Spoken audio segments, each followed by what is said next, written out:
Season 6, Episode 10 of Game of Thrones opens with one of the most beautifully constructed sequences in the whole series. Heck, I believe it to be one of the greatest sequences in the whole of television.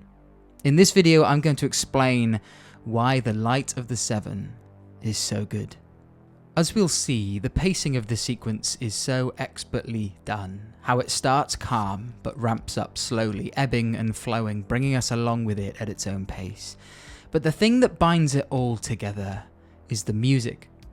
I'm going to be talking about the music a lot in this video. Ramin Djawadi is a genius and his composition just elevates this whole thing to the next level. Don't forget to like the video and subscribe to the channel if you enjoyed this video. It really helps. Let's go. The sequence starts by showing us Cersei, Tommen, Marjorie and the High Sparrow all getting ready for Cersei's trial, showing us the difference in the attire of the Lannisters and the Sparrow himself. This is a huge event that this storyline has been leading up to. The ringing of the bells of the Great Sept punctuating the moment. There is a tension here. The atmosphere is serene and calm, but there is a sense of anticipation of what is to come. As the doors of the Great Sept are opened to let people in, a piano starts to play. A lone instrument playing arpeggios, it's in a minor key. The music itself does have a time signature, but the performance of it is expressive and unlocked to that strictness of time. There are pauses that emphasize silence. The player has control of the music itself. There is a push and pull to the rhythm. It gives a looseness to the music itself, a calmness. This sense of calm is so important here, as it contrasts heavily to where we end up. The tonality has a tinge of melancholy, a sense of foreboding. The strings enter as the High Sparrow is revealed. The harmony that is used here is so open, as is a lot of string music used in the show, very reminiscent of medieval Renaissance-style music. The intervals between the instruments are often perfect fifths and fourths. They give a very clean sound. There are no other notes in between the two that muddy that harmony. They resonate a sense of purity that the High Sparrow holds in his posture. We see the important people that are here. The Tyrells, Marjorie, Mace, Loras, Kevin Lannister, Lancel Lannister, the High Sparrow, as well as the rest of the cult, and many more. And that tune, haunting and beautiful, it starts high before descending down. It actually uses the same notes as the Game of Thrones theme tune, just repurposing and rearranging the notes themselves.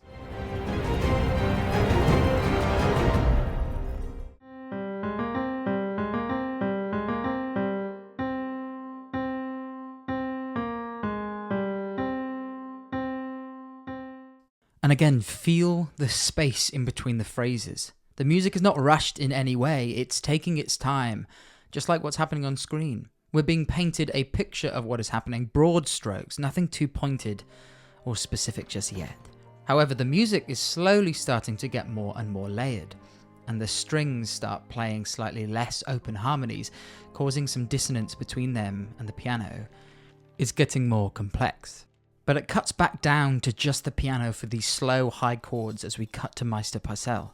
And the piano cuts out completely as we enter the Sept again for Sir Loras' confession. A scene that goes unaccompanied, which instantly gives it more of a real quality. It sinks into reality out of this stylized world that the piano has created. Once the scene concludes, the same piano enters again as we cut back to Cersei. She's getting ready, still putting on her jewellery. There really is no rush, no panic, no worry in her at all, reinforced by the calmness of the music. It seems as if there are other things at play here. The choice to keep this atmosphere throughout all of these scenes is a wonderful choice. It keeps them untethered from the reality of the outside world. They are far away from the Sept. It seems more and more like we're in Cersei's control here, as the mountain stops Tommen from leaving his room. Where is the Queen Mother? Her litter never left the Red Keep. It appears the Queen Mother doesn't wish to attend her own trial. Go to the Red Keep and show her the way. When the piano starts playing the tune again, there is a string drone that softly enters, playing and holding the tonic note. It gives an uneasiness to the arrangement as we see the people in the Sept realise that Cersei isn't there. This all starts to build the suspicion as Lancel starts to follow the suspicious boy, and then we follow Pycelle. The main tune then re-enters, but this time it's played in octaves. It seems weightier and more dangerous. But there is still a mysterious quality to it, which reflects what's happening on screen. We as the audience don't actually know what Cersei's plans are, so we are as in the dark as Lancel and Pycelle at the moment. The music only emphasises this. Qyburn slinks into this mystery so perfectly. The calmness and pitch of his voice feels like it slots into the musical arrangement itself. Elsewhere, I'm afraid. What's the meaning of this? I was told that... Well, I've more important things to do with my time than waste them in the Please, presence... Grand Maester, I bear you no ill will. Please forgive me if you can. That drone does so much to hold the tension of this scene as the kid pulls out the knife. And then the voices come in. They are high and sound young as though sung by children, the ones executing Cersei and Qyburn's plan. They are shrill and dissonant, a warning. And this is also when the organ comes in, bringing in a sense of pulse and drive to the base of the arrangement, whilst also connecting the music back to the religious roots of the Sparrows, the idea of the Sept being a cathedral. This pains me, my lord. Whatever your faults, you did not deserve to die alone in such a cold, dark place. But sometimes before we can usher in the new, the old must be put to rest. Then as Qyburn tells Pycelle of his fate, the cello kicks in, with fast-moving arpeggiated triplets shifting the music into gear as we witness his death. Bear in mind, this character has been here since the beginning, since Season 1, and his death symbolises a sense of moving forward. Cersei is thinning the herd, taking control. As we cut to Lancel in the tunnels under the Sept, the music is toned down again, completely. We are in the dark, back in the mystery of what's going on here.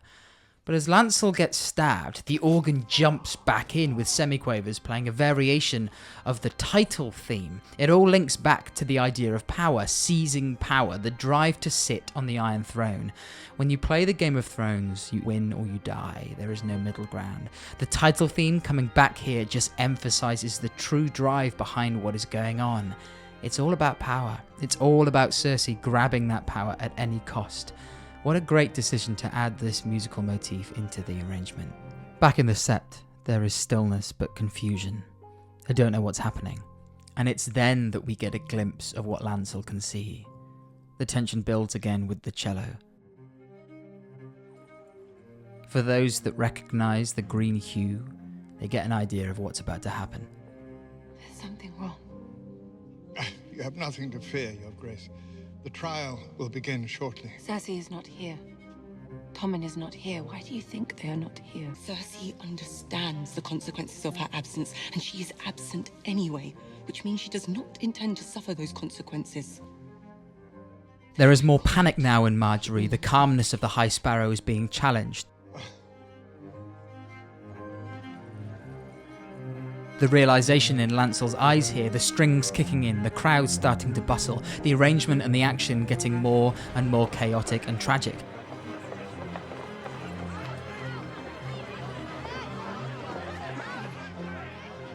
Let me go. Let me go. And then the arrangement cuts down, only for it to start to rise up in pitch and texture, bit by bit going up as the flames burn down the wick towards the wildfire. The tension builds as Marjorie looks at the High Sparrow, blame in her eyes as she lets him know that he has doomed them all, and that is when we see the realisation in his eyes. The music cuts out, and the wildfire catches. The accompaniment of the scene goes from instruments to the rushing and explosion of wildfire, the screams and shouts of every single person in the Sept as they are obliterated by the burning green flame. The sigil of the Sparrows is destroyed, symbolising the eradication of that religion and their rule over King's Landing. We see this destruction isn't merely contained to the Sept. The wildfire blasts down the streets of King's Landing. The bell crushes a member of the unsuspecting public. As the Sept collapses, we see Cersei's face. Her smile is slight but evident as she looks out on her work, her successful attempt to grab power. and freedom. Lena Headey says so much here with so little movement, but you can tell she is relieved. Her smile grows as she takes a sip of her wine. The only sounds that are audible now are the screams and shouts of terror, concrete collapsing and crashing to the ground, the rumbling of flames. Her delight is then contrasted by the horror of Tommen's face. He doesn't understand what has just happened.